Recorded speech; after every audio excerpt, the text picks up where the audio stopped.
Hey guys, this is Patty. Welcome to my home here in Atlanta. I want to tell you a little bit about a game that I love to play. It's pool, and it's one of those things that you can do alone. It's relaxing for me, as a matter of fact. You can do it with family. We love to come down into the pool room and watch football games and have pool games going at the same time, and it's also something that in the Atlanta area there are a lot of pool leagues going on, so you can go to a billiards club any night and play in a league.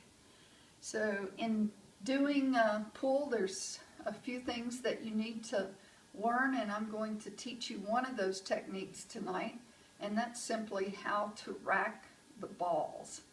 And to do that, you use this triangle, which is also called a rack. And hey, let's get started.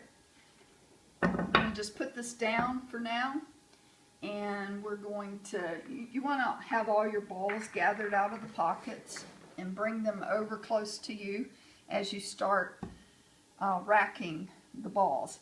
First thing you want to do is remove this white ball. It's also called the cue ball. Cue ball is what you're going to use basically to make contact with all the rest of these balls at any given time in the game. So it will not be racked with the other balls. So let's separate that out for now. I'm going to put it down on the head cushion. And let's start going through the order of how you would rack the balls. First thing you want to look for is the one ball, and it'll be this golden yellow ball, solid in a typical pool ball setting. You'll always find it to be the yellow ball. You're going to put it right at the top of the triangle, and that's also called the apex. The next thing you're going to do is stagger a stripe and a solid. And I think from the video you should be able to tell what we've got going on here. A stripe and a solid. Those are not necessarily important what their numbers are. As I picked them up, they just happen to be 12 and 5. Those really don't matter. What matters now is to get the 8 ball in the 3rd row, and that is this 1 ball and this 8 ball. Those are 2 very important placements. The next thing you're going to do is go back to that solid, and here's a, what? I said solid. Here's a stripe and a solid. Go back to that selection, and you're going to put a stripe in a corner and a solid in a corner. Now, from here, it's just really filling in what's left, and you're going to do it pretty randomly, but you're still going to stagger. You're going to go, here's a solid, so we're going to put a stripe, now we're going to put a solid, and it's okay that you're going to get one place where they're not going to be staggered. As long as you have your solid in one corner and stripe in another, you're going to be good.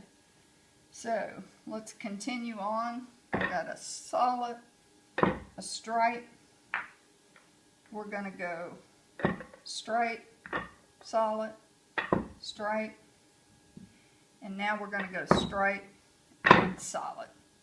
Okay? So does that make sense? Got your 1 ball at the apex, the 8 ball in the center, you've got a random placement of the stripes and solid balls. Now the next part of this is you really need to ensure that you push, see how loose these balls are? You don't want to just take the triangle off or the rack off and start playing. You actually want to get these balls as close and as tight together as possible. You want to use these triangles as your points for where the center is going to be placed. Again, you're tightening this, and then you're very carefully removing the rack. And if, for example, you were to tighten the balls and you start to remove the rack and things move, just go back again for a second time. Balls are tight. We're going to remove the rack, and if